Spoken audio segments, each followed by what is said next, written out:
नमस्कार। मीडिया जब अपने पथ से, अपने रास्ते से भटक गई है, ऐसे में एक व्यक्ति जो है रिपोर्टिंग करना सिखा रहा है मीडिया वालों को कि देखो रिपोर्टिंग कैसे की जाती है। हम आपको उसका नाम बताएंगे और बताएंगे कि देखिए कैसे जब पूरी की पूरी मीडिया देश के बुनियादी मुद्दों पर अपना ध्यान हटा देती है तो कैसे खुद रिपोर्टर बनना पड़ता है देश के रियल हीरो को। जी हां, वो रियल हीरो का नाम है सोनम वांगचुक। वही सोनम वांगचुक जिनके जीवन पर 3 इडियट्स नाम की एक फिल्म बन चुकी है।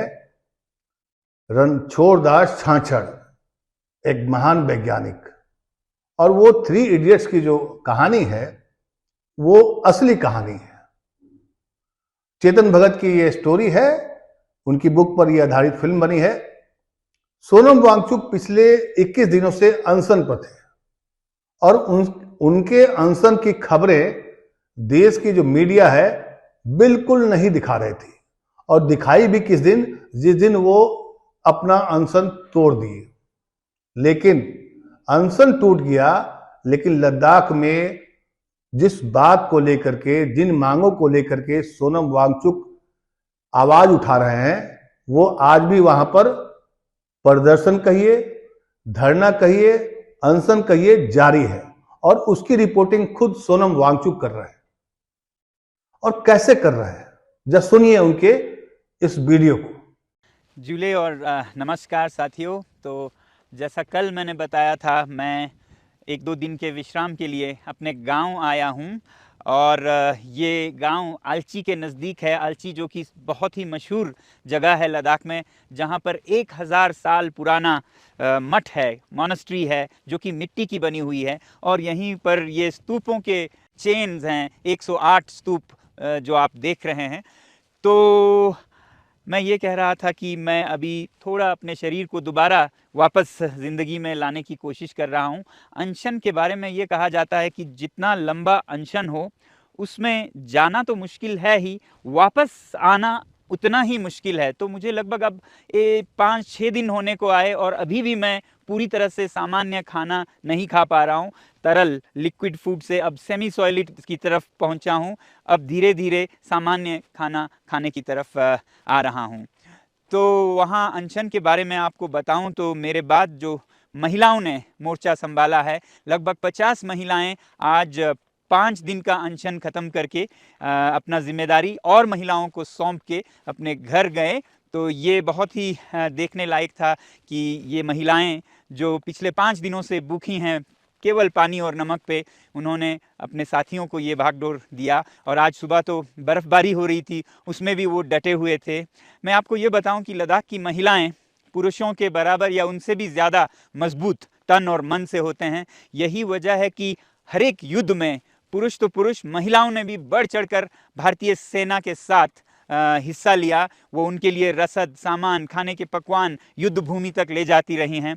और आज उन्हें भी मजबूर होकर सरकार के सामने उनके वादे याद दिलाने के लिए, जो कि लद्दाख को संरक्षण देने की बात थी, यहाँ के प्रकृति और यहाँ के संस्कृति की, या फिर लोकतंत्र यहाँ बहाल करने की बात हो, उस पे सरकार को याद दिलाने के लिए वो भी इसी तरह अनशन में डटे हुए हैं। अब कई बार लोग पूछते हैं आप कितने सफल रहे। सफलता असफलता तो हमारे याद दिलाने में नहीं, बल्कि जिन्होंने वादे किए उनको निभाने में कितनी सफलता रही वो पूछनी चाहिए। हम तो अपने वादे याद दिला सकते हैं, मगर वो सरकार जिन्होंने ये वादे किए, अगर वो निभाते हैं तो वो सफल हैं, अगर वो नहीं निभाते हैं तो वो असफल हैं। हम तो हमेशा सफल ही रहेंगे याद दिलाने में। देखना ये है कि वो कितनी जल्दी अपने वादे पूरे करते हैं जो चुनावों में उन्होंने लद्दाख के लोगों के साथ किया था। तो महिलाओं की बात करते हुए मैं अंत में आज आपको एक ऐसे संदेश के साथ छोड़ना चाहूँगा, जो एक लद्दाखी महिला जो कि 63 साल पहले 63 ईयर्स अगो लद्दाख से स्विट्ज़रलैंड गई, वहाँ पर तिब्बत के बच्चों के शिक्षा के लिए, और अभी वो 90 बरस के हैं। और उन्होंने ये संदेश भेजा है कि वो अभी भी 63 साल के बाद भी भारतीय नागरिकता को दिल से लगाए बैठे हैं, शान महसूस करते हैं। उन्होंने कभी स्विस नागरिकता नहीं ली, जबकि भारत से आए हुए कितने ही लोग जितनी जल्दी हो सके दूसरी नागरिकता लेने के लिए तत्पर होते हैं। उन्होंने आज तक भारतीय नागरिकता नहीं छोड़ी, इतना प्यारा है उन्हें अपने भारत देश। और वो अब स्विट्ज़रलैंड से जब भी ज़रूरत पड़े तो दिल्ली में जंतर मंतर में सरकार को याद दिलाने के लिए, अनशन के लिए आना चाहती हैं। ये उन्होंने संदेश भेजा है जो मैं आपको दिखाना चाहूँगा। लद्दाखी भाषा में है, इसका अनुवाद हम उस पर डबिंग करना चाहेंगे। तो ये जज्बा है लद्दाख के महिलाओं का जो भारत के लिए इतना प्यार और सम्मान रखते हैं। अब ये बहुत दुख की बात होगी कि भारत के नेता उनके नज़रों से गिर जाएं, अपने वादे करके वादे तोड़ जाएं, तो फिर ऐसे लोग जो 90 साल तक भारत को दिल में बसाए हुए हैं, उनके दिल पर कितनी ठेस पहुंचेगी ये आप भी समझ सकते हैं। बहरहाल आप सबको धन्यवाद कि आप लोगों ने अपनी आवाज़ हमारी आवाज़ से मिलाकर ये आवाज़ बुलंद की, ताकि कोई भी सरकार, कोई भी राजनीतिज्ञ ऐसे वादे करके लोगों को छोड़ के ना चले जाएं। तो इसके लिए मैं आप सभी का, पूरा लद्दाख बल्कि, धन्यवाद करना चाहते हैं। आज बस इतना ही। बहुत बहुत धन्यवाद और जय हिंद। सुना आपने? अब एक और वीडियो आपको सुनाता हूं कि कैसे उनके इस आंदोलन को विदेशों से समर्थन मिल रहा है। चूले और नमस्कार सोनम वांगचुक जी और मेरे सारे लद्दाख के लोग। आज आपका रविवार है, तो मुझे उम्मीद है कि सारे युवक युवती जुटे होंगे अनशन के स्थल पर, क्योंकि आज आपके स्कूल कॉलेज बंद होंगे। तो आप सब अपने बड़ों के साथ मिलके अनशन कर रहे होंगे। मैं आप सबको बधाई देना चाहती हूँ, क्योंकि लद्दाख का जो मुद्दा है उसमें अगर आप सब आवाज़ उठाएं तो ये मेरे ख्याल से सफल होगा, असफल नहीं रहेगा। आप सब लद्दाख में जो पैदा हुए हैं, जैसे मैं भी पैदा हुई, हमें मालूम है लद्दाख में कैसा मौसम रहता है, कितनी ठंड पड़ती है। अभी इस ठंड में आपके बड़े बूढ़े, माता पिता, आपके चाचा चाची सब अनशन पे बैठे होंगे। वैसे ही सोनम वांगचुक भी 21 दिन अनशन पे बैठे। वो क्यों बैठे?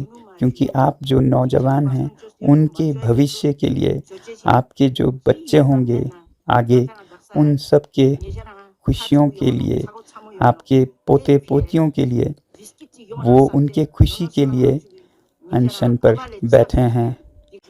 चूले सभी को। मैं अभी डोलमा दादी माँ हूँ। डोलमा स्विट्ज़रलैंड में रहती हूँ। यहाँ आए मुझे 63 साल हुए हैं, मगर अभी भी मैं भारत की, लद्दाख की नागरिक हूँ। मैंने भारत की जो नागरिकता है वो अभी तक नहीं छोड़ा है। यहाँ की सिटीज़न, यहाँ की नागरिक नहीं बनी मैं स्विट्ज़रलैंड की। मैं, आप देख सकते हैं, भारत की पासपोर्ट बड़े ही शान से रखती हूँ। 2027 तक ये वैलिड है और मैंने बहुत ही प्यार से इस पासपोर्ट को, इस नागरिकता को संभाल के रखा है।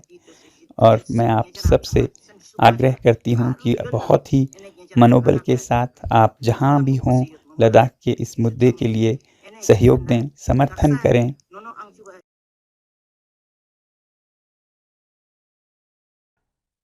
और उसकी रिपोर्टिंग भी खुद ये बता रहा है। सोचिए, ये काम मीडिया का था। और तो और जो धर्माचार्य है, जो शंकराचार्य हैं, सोनम वांगचुक को समर्थन दे रहे हैं उनके इस नेक कार्य में। नेक कार्य इसलिए कि लोकतंत्र में लोगों को जगाने का, उनके अधिकारों को लेकर अनशन करने या लोकतांत्रिक अधिकार बताने के लिए, जताने के लिए सभी को अधिकार है और ये नेक कार्य है। लोकतंत्र में ये काम अगर बंद हो गया तो समझिए कि लोकतंत्र खत्म हो जाएगा, क्योंकि लोकतंत्र में लोक, तंत्र बाद में आता है। लोक, लोक मतलब लोग, व्यक्ति, समाज, देश। तंत्र उस पर हावी ना हो, इसलिए लोगों का जागरूक होना, उनको जागरूक करना, ये एक नेक काम है लोकतंत्र में। और ये काम मीडिया करती है, लोगों को जगाती है, बताती है, दिखाती है, सचेत करती है कि इस समय देश में ये चल रहा है। ऐसे में सोनम वांगचुक खुद अपनी वीडियो बनाते हैं, उसमें थोड़ी बहुत एडिट करते हैं और एडिट करके वो चीजों को देश के सामने अपने ट्विटर हैंडल से प्रसारित करते हैं। फिर हम जैसे लोग या कुछ मीडिया के चुनिंदा लोग उस पर खबर बनाते हैं। खबर जरूरी है, खबर इसलिए जरूरी है क्योंकि देश हित से जुड़ा हुआ है। अभी इसी महीने को 7 अप्रैल को एक बड़ी रैली करने वाले हैं। आपको याद होगा गांधी जी ने दांडी रैली की थी, कई तरह की रैलियां की थी गांधी जी, अनशन किए थे। उसी के तर्ज पर उन्होंने 7 अप्रैल को भारत और चीन से सटा हुआ जो बॉर्डर है उसमें पश्मीना मार्च निकाल रहे हैं। पश्मीना मार्च, पश्मीना हम सब जानते हैं, पश्मीना एक बहुत ही महंगी उत्पाद है। और पश्मीना का शाल, पश्मीना कैसे बनता है, वो जो भेड़ होते हैं उन इलाकों में, जम्मू कश्मीर और लद्दाख के उन इलाकों में ही पाए जाते हैं। उनके जो रुएं होते हैं उससे पश्मीना शाल बनता है, बहुत महंगा होता है।